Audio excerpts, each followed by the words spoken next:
Muy buenos días, bienvenidos. Ya estamos comenzando el estudio de la palabra de nuestro Dios. El día de hoy llevará por título Miembros los unos a los otros y estará basado en Hebreos capítulo 10, versículo 24 al 25 y capítulo 13 de los versículos 15 al 25. Te invitamos para que pasemos un tiempo de reflexión suplicándole a nuestro Dios por medio de su Espíritu Santo que nos dé la sensibilidad para comprender lo que Él ya tiene preparado de antemano.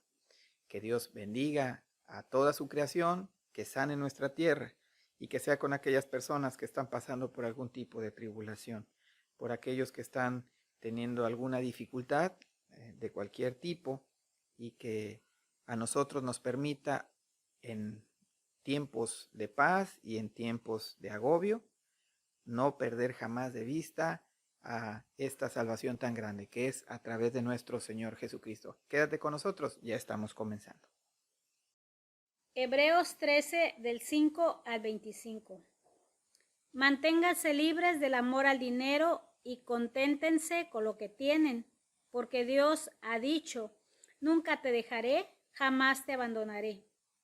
Así que podemos decir con toda confianza, el Señor es quien me ayuda, no temeré. ¿Qué me puede hacer un simple mortal?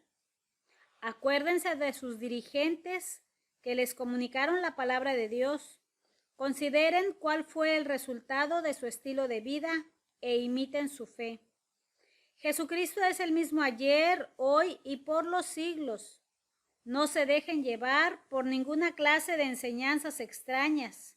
Conviene que el corazón sea fortalecido por la gracia y no por alimentos rituales que de nada aprovechan a quienes los comen.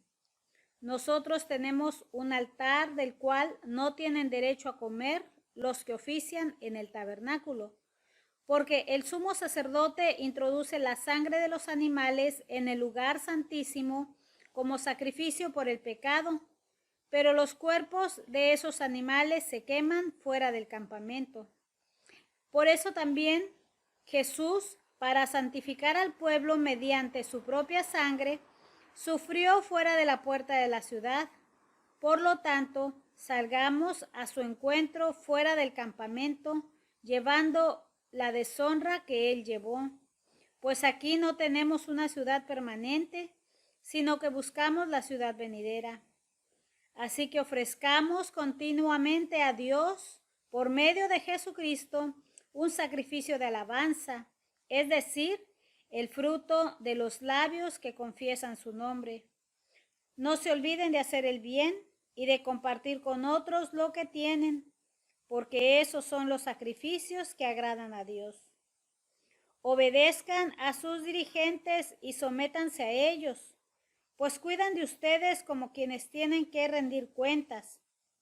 Obedézcanlos, a fin de que ellos cumplan su tarea con alegría y sin quejarse, pues el quejarse no les trae ningún provecho.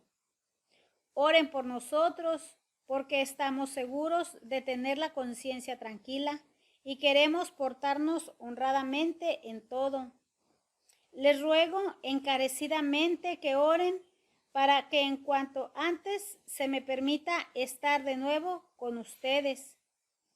El Dios que da la paz levantó de entre los muertos al gran pastor de las ovejas, a nuestro Señor Jesucristo, por la sangre del pacto eterno.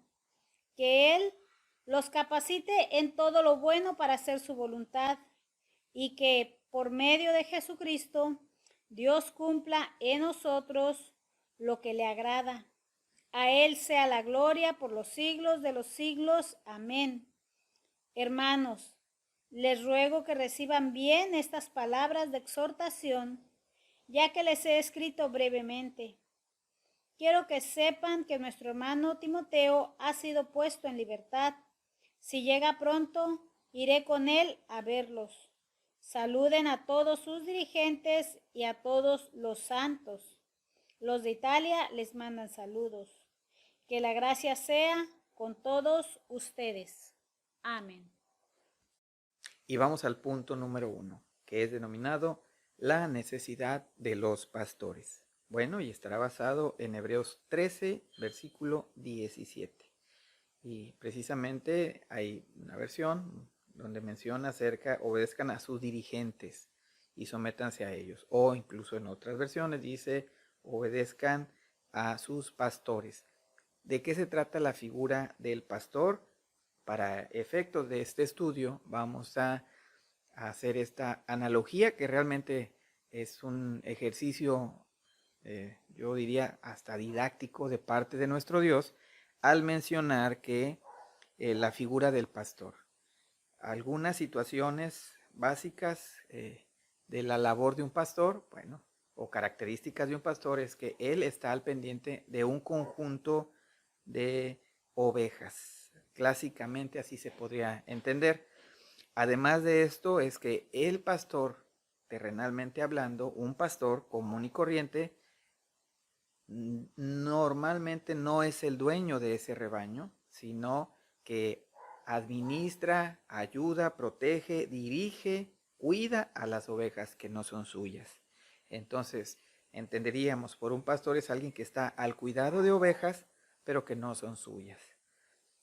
Esto aplica perfectamente a lo que estamos revisando aquí en Hebreos capítulo 13 respecto a que es bueno llevar esta sana relación con el pastor, con el que está a cargo de este conjunto de personas, por supuesto, siempre y cuando que este pastor sea realmente alguien que esté aplicado, viviendo conforme a lo que la propia escritura dice. Y lo vamos a ver un poquito más adelante.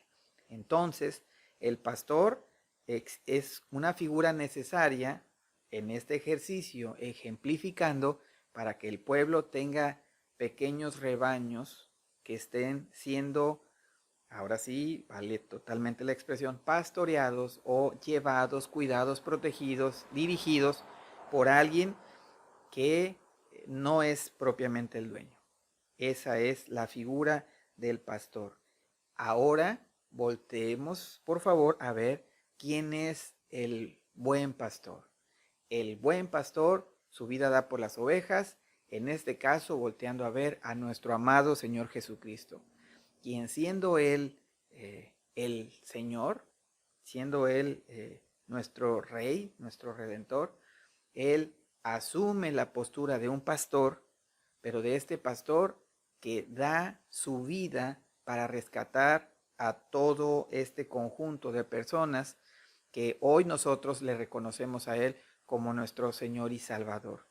Es esta pequeña analogía o esta ejemplificación de cuál es la función de la figura de un pastor, terrenalmente hablando aquí, para la iglesia, para el conjunto de creyentes. Por supuesto que es necesario que exista una persona que ayude, dirija, proteja, encauce hacia siempre la cruz de Cristo. De eso se trata. Si hubiera alguien más o alguien extraviado que trata de dirigir hacia otra cosa, hacia algo diferente que no sea el evangelio, entonces este no es un pastor conforme a lo que la palabra dice. El verdadero pastor, la necesidad de un pastor es de aquellos que, confiando en Jesucristo, dándole gloria y honra a Él, no se busca o no buscamos ningún otro objetivo, que volteemos todos a ver la cruz de Cristo, sabiendo que es ahí la fuente de redención y la fuente de salvación. Es por eso que bajo este estudio y bajo este esquema, nosotros aseguramos que es necesaria la figura pastoral. Dice por ahí que en la propia palabra en Juan 10:20, mis ovejas oyen mi voz y yo las conozco y ellas me siguen. Esto lo dijo nuestro Señor Jesucristo. Y vamos al punto número 2, que es denominado los deberes de los pastores. Una vez que se hizo la aclaración de la importancia o la necesidad de la figura del pastor en el pueblo de Dios, bueno, ahora vamos a ver esto que menciona en Hebreos capítulo 13 del 17 en adelante. Y Entendemos nosotros que hay que estar conscientes de qué deberes son aquellos que llevan en sus hombros los pastores.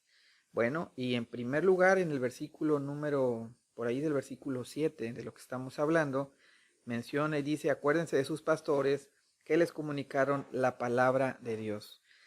Por supuesto que lo primero que un pastor debe de hacer es comunicar la palabra de Dios, no su propia palabra, no, no desviar, no equivocarse, no añadir, no quitar lo que es el mensaje fundamental de la palabra de Dios. Hay una mención respecto de Pablo hacia Timoteo, como seguramente habremos escuchado ya en otro tiempo, refiriéndose a invitar a que se predique la palabra en todo tiempo, y también Pablo, refiriéndose a Timoteo, habla de conceptos como corregir, reprender y animar con mucha paciencia y sobre todo sin dejar de enseñar. Esto es algo que se debe de hacer constantemente. Pero ¿enseñar qué cosa? Pues enseñar la palabra de Dios. Otro de los puntos fundamentales o de los deberes de los pastores, podríamos entender que es, uh, dice, pues cuiden de ustedes como quienes tienen que rendir cuentas. Es decir, nosotros tendremos que rendir cuentas, así como un pastor rinde cuentas al dueño de las ovejas, pues nosotros igualmente. ¿Qué debemos de hacer? Recordar que todos nosotros estamos llamados a eso. Hay una expresión que menciona la Biblia, la Reina Valera, que menciona respecto a los pastores, dice, velen, que ellos velan por ustedes. Y velar significa, pues, no dormir, perder el sueño un poco, y esto es así. Si esto entendemos que el pastor tiene un jefe, pues es nada más y nada menos que el dueño de todas las ovejas, que es nuestro Señor Jesucristo, porque son de Él. Así es que es un jefe un dueño, un jefe al que vamos a acudir constantemente para precisamente hablar de Él y no de nosotros. Otro punto respecto a los deberes de los pastores, podemos entender que es necesario vivir como un ejemplo de fe, precisamente una vida de fe, recordar que nosotros andamos por fe y no por vista. Bueno, pues esto es lo que nosotros debemos transmitir. Es decir, que es una vida de fe, es una vida de oración. Yo entiendo que no puede haber un pastor que no esté orando diario por todo el pueblo de Dios, por todas las ovejas en las cuales Dios permite que uno pueda interactuar, donde el tiempo que también el Señor así lo permita. Entonces la oración es muy importante.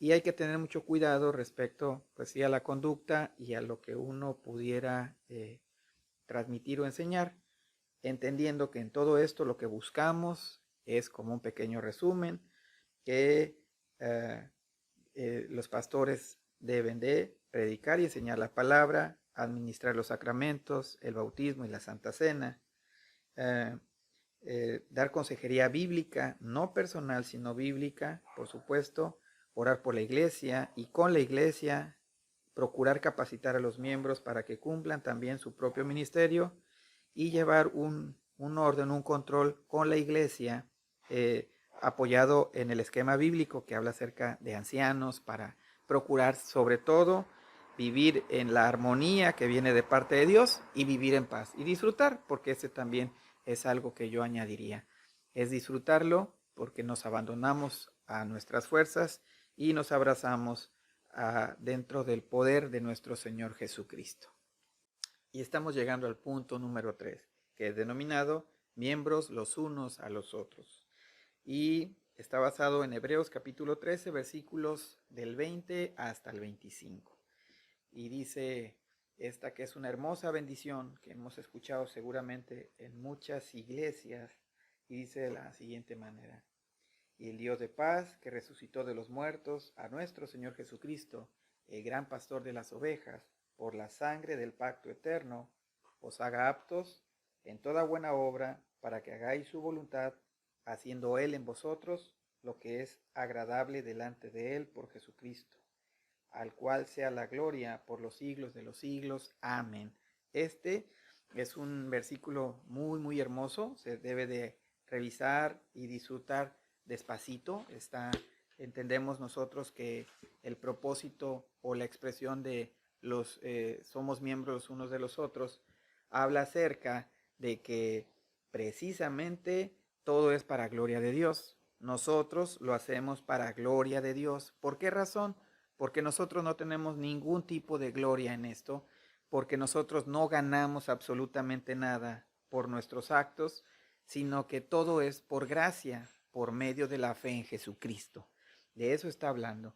Cuando nosotros tenemos claro esto, podemos convivir y soportándonos también los unos con los otros, sabiendo que todo es por gracia, que no hay mérito en lo que nosotros hemos estado haciendo. Por esta razón es que cuando hablamos y decimos que para que la gloria sea para el Señor, que todo sea para la gloria de Dios, son expresiones muy evangélicas, ¿no? Y muy, todo aquel que cree en Jesucristo, para decirlo muy ampliamente, cuando se dice, es que lo hice para la gloria de Dios. ¿Qué significa para hacerlo para la gloria de Dios? Bueno, significa que es algo que se hace, o la actividad que estamos realizando es de manera intencional. Primero es algo intencional, que esto es movido por el amor que tenemos nosotros, que proviene de parte de Él, con un propósito de que demos evidencia de los atributos maravillosos de este Dios soberano, y que, por supuesto, Él sea el que reciba todo el reconocimiento. Cuando nosotros hacemos esto, entonces lo estamos haciendo precisamente para la gloria de Dios. Si quitamos alguno de estos elementos, corremos el grave riesgo de querer proyectar o recibir esta gloria que no es para nosotros, sino es para el Señor. Nosotros debemos entender, por supuesto, que lo que hacemos todo es un privilegio.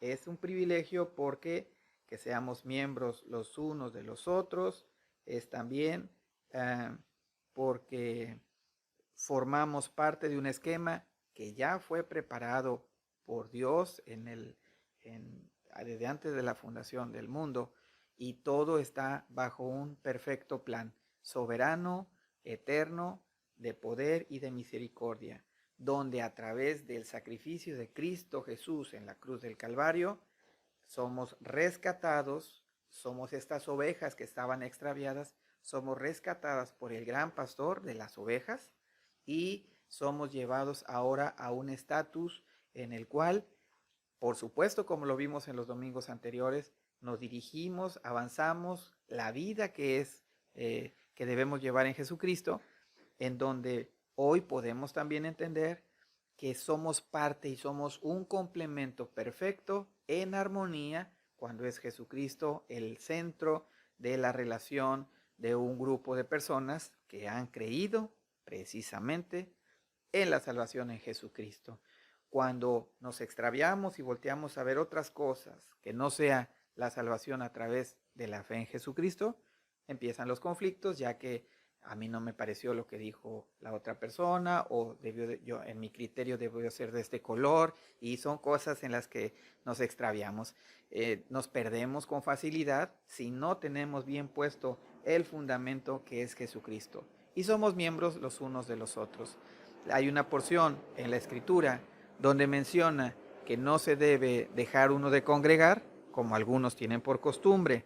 Es decir, las malas costumbres han existido desde muchísimo tiempo atrás.